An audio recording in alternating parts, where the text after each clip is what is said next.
राधे राधे। आप सभी दर्शकों का मेरी चैनल धार्मिक भक्ति वर्ल्ड में स्वागत है।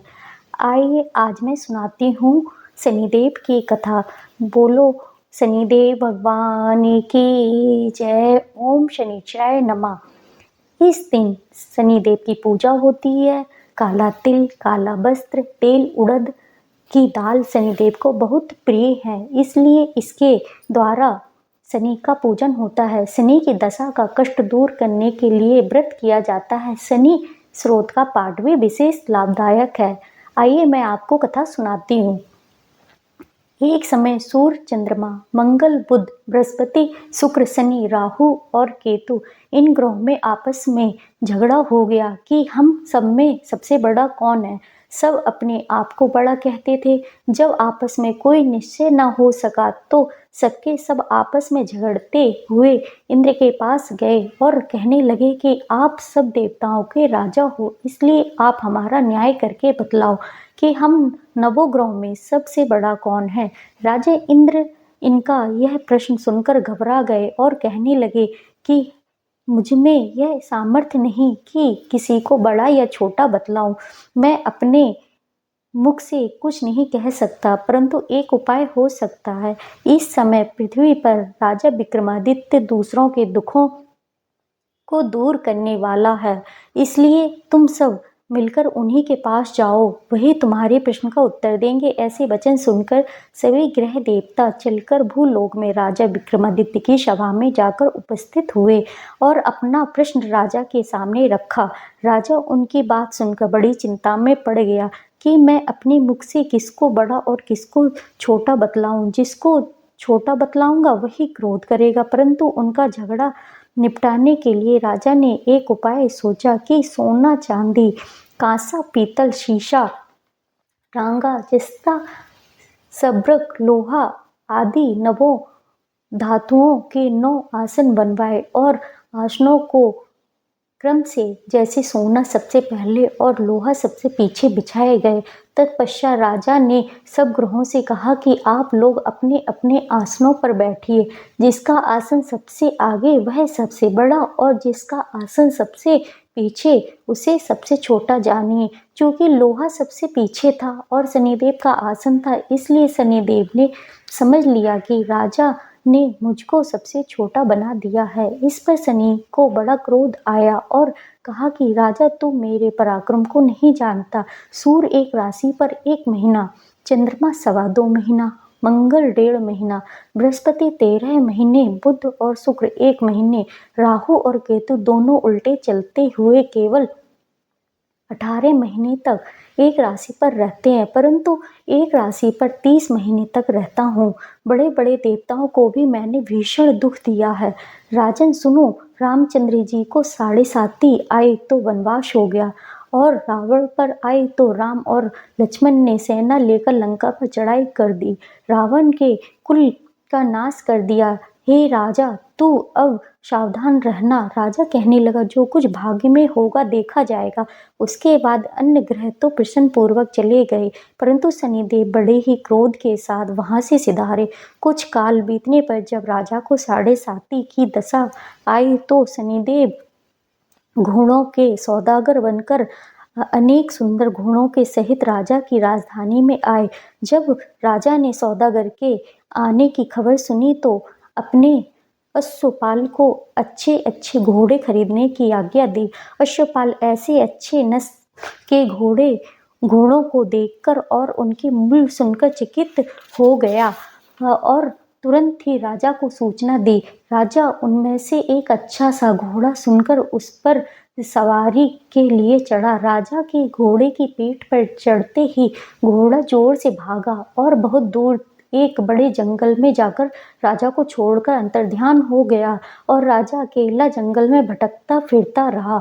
बहुत देर बाद राजा ने भूख और प्यास में से दुखी होकर भटकते भटकते एक ग्वाले को देखा। ग्वाले ने राजा को प्यास से व्याकुल देखकर पानी पिलाया। राजा की उंगली में एक अंगूठी थी, उसने उसे निकालकर प्रसन्नता के साथ ग्वाले को दे दी और शहर की ओर चल दिया। राजा शहर में पहुंचकर एक सेठ की दुकान पर जाकर बैठ गया और अपने आप को उज्जैन का के रहने वाला तथा अपना नाम वीका बतलाया। सेठ उसको एक कुलीन मनुष्य समझकर जलपान कराया। संयोग से उस दिन उसकी दुकान पर बिक्री बहुत अधिक हुई। तब सेठ को उसको भाग्यवान पुरुष समझकर भोजन कराने के लिए अपने निवास स्थान पर ले गया। भोजन करते समय राजा ने एक आश्चर्य की बात देखी कि खूंटी पर हार लटका रहा और वह खूंटी उस हार को निगल गई रही है। भोजन के पश्चात घर आने पर जब सेठ को घर में हार न मिला तो सबने यही निश्चय किया कि सिवाय उस व्यक्ति के और कोई घर में नहीं आया, अतः अवश्य उसी ने चोरी किया है। परंतु वीका ने हार लेने से इनकार किया। इस पर 5-7 आदमी इकट्ठे होकर उसको फौजदार के पास ले आए। फौजदार ने उसको राजा के सामने उपस्थित कर दिया और कहा कि ये आदमी तो भला प्रतीत होता है, चोर नहीं मालूम होता, परंतु सेठ का कहना है कि इसके सिवाय और कोई घर में आया ही नहीं, अवश्य इसी ने चोरी की है। ऐसा निश्चय करके तब राजा ने दी कि इसके हाथ पैर काटकर चौरंगिया किया जाए। राजा की आज्ञा का तुरंत पालन किया गया और उसके हाथ पैर काट दिए गए। इस प्रकार कुछ काल व्यतीत होने पर एक तेली उसको अपने घर ले गया और कोलू पर उसको बिठा दिया। वीका उस पर बैठा हुआ अपनी जवान से बैल हाँकता रहा। अब राजा की 7:30 की दशा समाप्त हो गई थी। एक रात को वर्षा ऋतु के समय वह मल्हार राग गाने लगा तो उसका गाना सुनकर उस नगर के राजा की कन्या उस राग पर मोहित हो गई और दासी को खबर लाने के लिए भेजा कि शहर में कौन गा रहा है। दासी सारे शहर में फिरती फिरती क्या देखती है कि तेली के घर में चौरंगिया गा रहा है।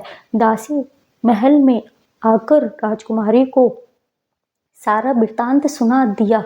उसी क्षण राजकुमारी ने अपने मन में यह प्रण कर लिया, चाहे जो कुछ हो मुझे ये इस चौरंगिया के साथ ही विवाह करना है। प्रातः काल होते ही जब राजकुमारी को दासी ने जगाना चाहा तो राजकुमारी अनशन व्रत लेकर पड़ी रही। तब दासी ने रानी के पास जाकर राजकुमारी के न उठने का वृत्तांत कहा। रानी ने तुरंत ही वहां पर आकर राजकुमारी को जगाया और उसके दुख का कारण पूछा। तो राजकुमारी ने कहा कि माताजी, मैंने यह प्रण कर लिया है कि तेली के घर में जो चौरंगिया है उसी के साथ विवाह करूंगी। रानी ने कहा, पगली, यह क्या बात कर रही है? तेरा विवाह तो किसी देश के राजकुमार के साथ किया जाएगा। कन्या कहने लगी कि माताजी, मैं अपना प्रण कभी नहीं तोड़ूंगी।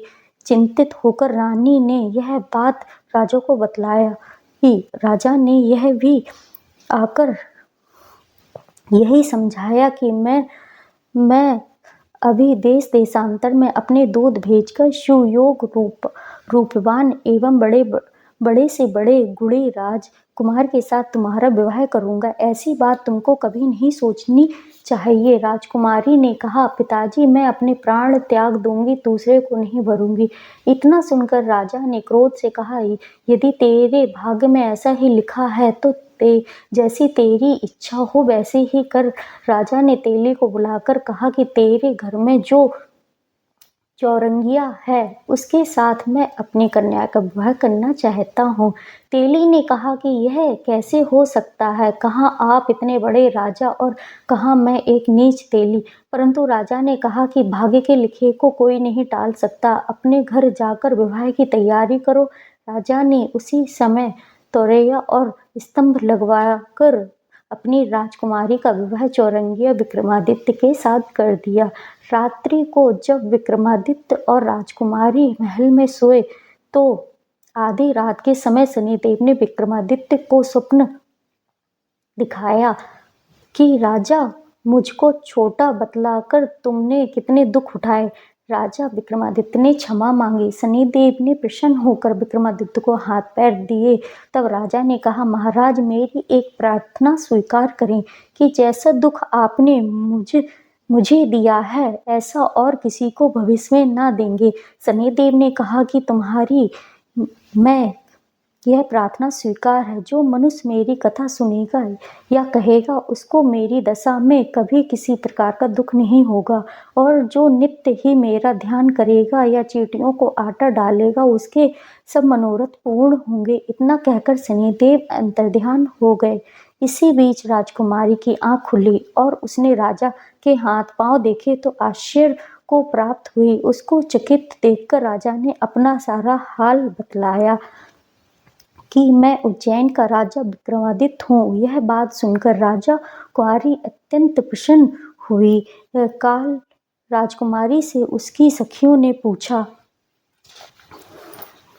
उसने अपने पति का सारा वृत्तांत कह सुनाया। तब सबने प्रसन्नता प्रकट की और कहा कि ईश्वर ने आपकी मनोकामना पूर्ण कर दी। जब उस सेठ ने यह सुना तो यह विक्रमादित्य के पास गया और उनके पैरों पर गिरकर क्षमा मांगने लगा कि आप पर मैंने चोरी का झूठा दोष लगाया था। प्रातः आप मुझको जो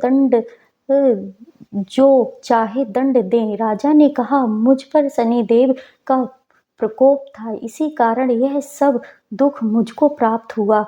इसमें तुम्हारा कोई दोष नहीं। तुम अपने घर जाकर अपना कार्य करो। सेठ बोला, मेरे आत्मा को तभी शांति मिलेगी जब आप मेरे घर चलकर प्रीति पूर्वक भोजन करेंगे। राजा ने कहा कि जैसी आपकी मर्जी हो वैसा ही करें। तब सेठ ने अपने घर जाकर अनेक प्रकार के सुंदर भोजन बनवाए और राजा विक्रमादित्य को प्रीति भोज दिया। जिस समय राजा भोजन कर रहे थे एक अत्यंत आश्चर्य की बात सबको दिखाई दी। जो खूंटी हार को पहले निगल गई थी वह अब हार उगल रही है। जब भोजन समाप्त हो गया तो सेठ ने हाथ जोड़कर बहुत सी मोहरें राजा को भेंट में दी और कहा कि मेरे श्री कौरी नामक एक कन्या है, उसका पाणिग्रह आप करें। इसके बाद सेठ ने अपनी कन्या का विवाह राजा के साथ कर दिया और बहुत सा दान दहेज आदि दिया। इस प्रकार कुछ दिनों तक वहां निवास करने के पश्चात विक्रमादित्य ने उस नगर के राजा से कहा कि आप मेरी उज्जैन जाने की इच्छा है। फिर कुछ दिन बाद विदा लेकर राजकुमारी मनभावनी सेठ की कन्या श्री कौरी तथा दोनों जगह के दहेज में प्राप्त अनेक दास दासी रथ और पालकियों सहित विक्रमादित्य उज्जैन की तरफ चले।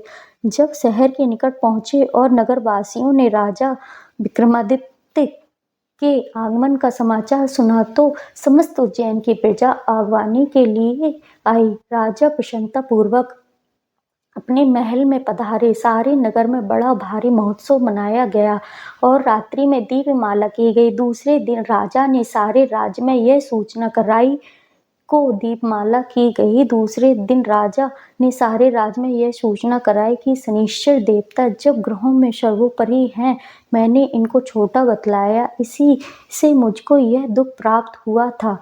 तब तो सारे शहर में नित्य शनिश्चर की पूजा और कथा होने लगी और प्रजाजन अनेक प्रकार के सुख भोगते रहे।